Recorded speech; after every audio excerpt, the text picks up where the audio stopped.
Hey, what is up guys? It's Joel from Lindfors Productions, and I'm here with a video for the new NeuralDSP plugin, Archetype Nolly.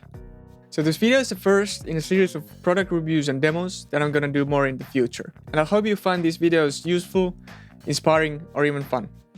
So let's go make some sounds with the plugin.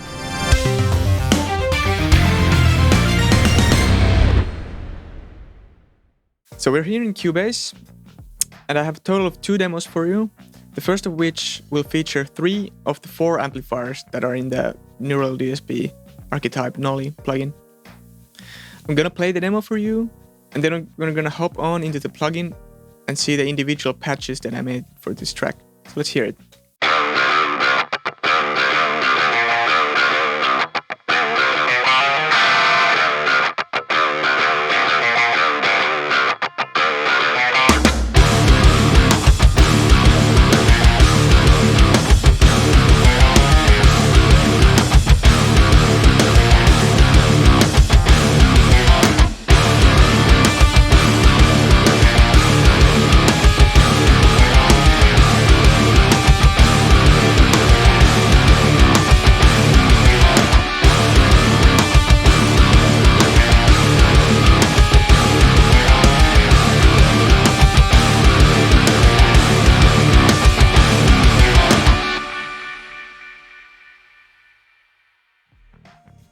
Alright, so let's see what I've done here. For the first lo-fi patch, I used the first amplifier and the first cabinet. And the general rule for this patch was to cut as much of the bass as possible and boost the treble without it sounding too harsh. And I have the bright switch on, the gain at 10 o'clock, and the master volume at around 2 o'clock. And for the pedals, I used a compressor with a relatively high setting, or a very high setting, and the overdrive 1 pedal with the drive all the way down and the tone all the way up. And this is something you will see in these patches a lot. I really like to push this particular tone knob. And nothing else is on here. And for the EQ, you can again see that the low end is cut off, and I also cut off the very top end with this EQ. Then we also have some minor tweaks, a boost at 8K and a cut at 250. For the cabinet, it's the first one of the bunch, although I really like the third one as well. I can play the 2 now.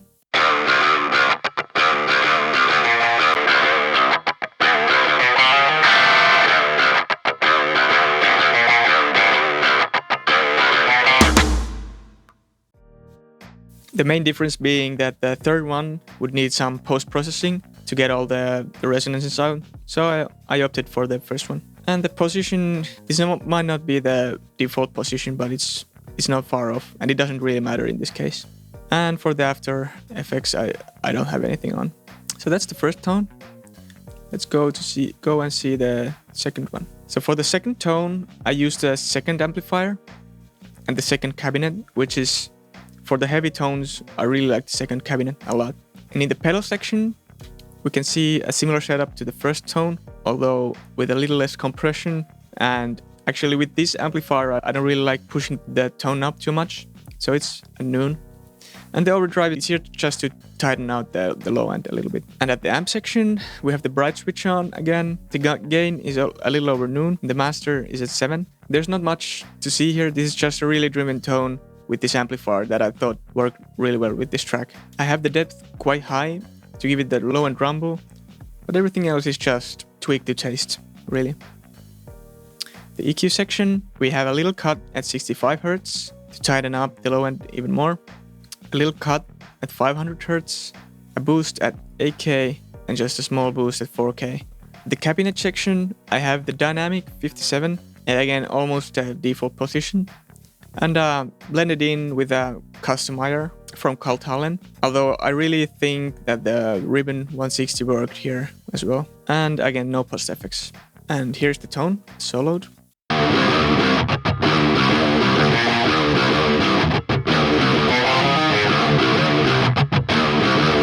And the lead, we have the compressor on and the overdrive with the tone driven again. And we have the delay with a really low mix to give it just a little space.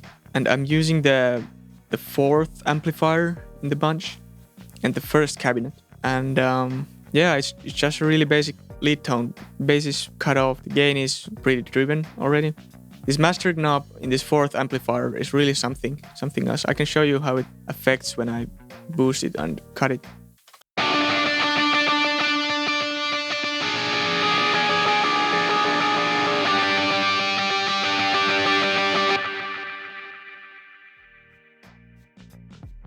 It really rounds the tone out, and when it's really low there, it sounds like tinny and scooped, and when it's really pushed, it sounds really full and really round.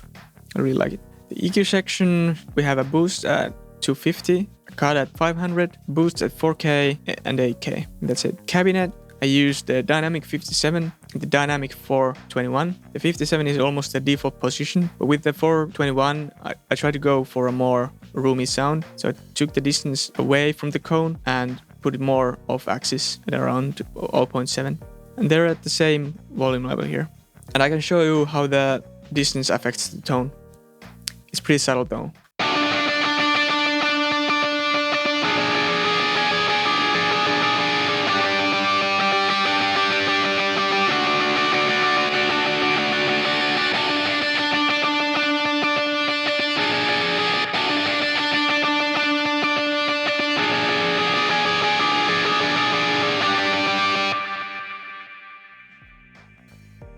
And for the post effects, I have the delay on with around, well, I guess like 20% mix, and the reverb on with like a 30 to 40% mix, and the decay not too high, just to give it more space. Here's the lead tone soloed.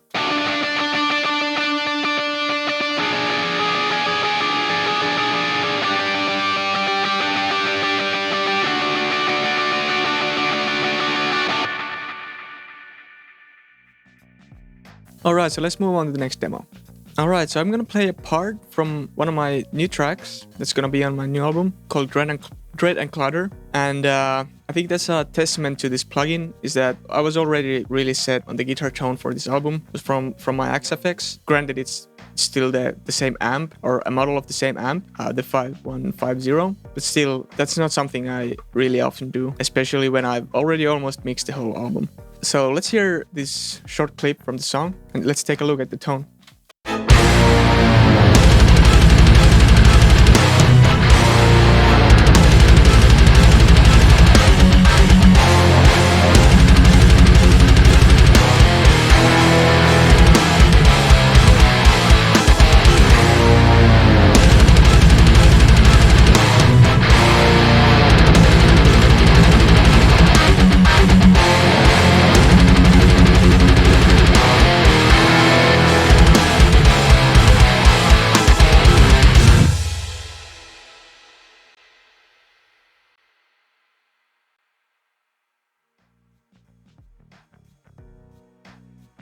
So the tone is the third amp from the bunch, and I'm actually unlinking the cabinet, and I'm using the second cabinet because I think that's more mid-heavy and just more aggressive than the third one.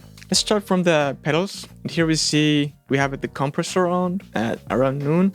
The overdrive is at 0 drive, and the tone is at max. I might actually take that down a bit, but I really like this tone up, as I said. And again, nothing else is on here. And the amp settings are pretty simple as well. Again, I'm just really boosting a lot. I really found out that this amp works the best at around 3 to 4 with the gain. And the master can range from 4 to even as high as 8. But over that and below that, for this type of metal tone, is pretty much unusable. You can use it for other applications though. And I'm boosting all of the EQs approximately the same amount. Lows a little bit more than the others. The mids and the highs. And the resonance, I found if I push it too much, the sound becomes a little bit too boomy. It's already pretty low and heavy, for my taste at least, but if you push it too much, it just becomes unbearable. And the presence is turned on to 7. And with the EQ, I cut a little bit of 500 Hz, but there's gonna be another cut in the post with the EQ after the fact. I cut the 60 Hz, about 1 dB, and I boost 2K and 8K.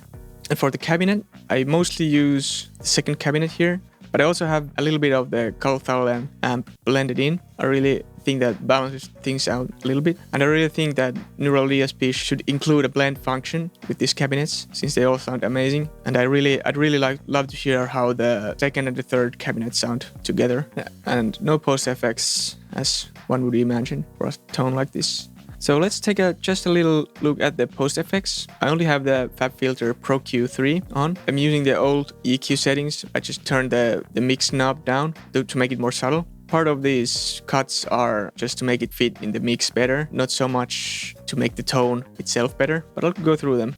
I also have some EQ moves on the channel EQ. This is pretty common for me. I just like to stack things up until they sound good. Not the most efficient way of doing it, but it works. I have a cut at 100 Hz and 2 cuts at the low mid section of the tone. 2 cuts at approximately the same area, and these 2 cuts are to address a few of the resonant frequencies of the cabinet. We can hear how they sound when I boost them.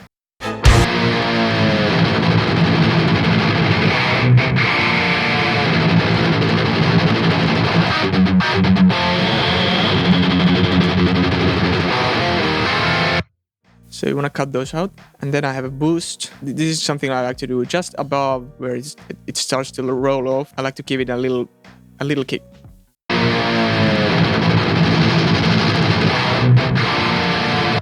And with the channel EQ, I have again more low mids cut out. Something I think is pretty important just because of my guitar is this 600 to 700 cut. And this is also, I think, pretty common with the amplifier to have a sort of a honky frequency boost at around 600 to 700 Hz. And I can show you how that sounds.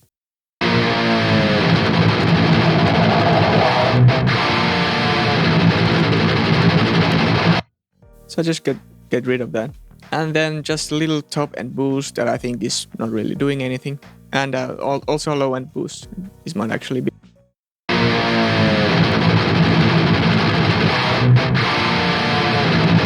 It's really subtle, just warms it up just a little bit. And so that's been the tones that I made with this plugin so far. And like I said, it already made me change my album tone. As a comparison, I can show you the one that I had before, and I'll show you the difference.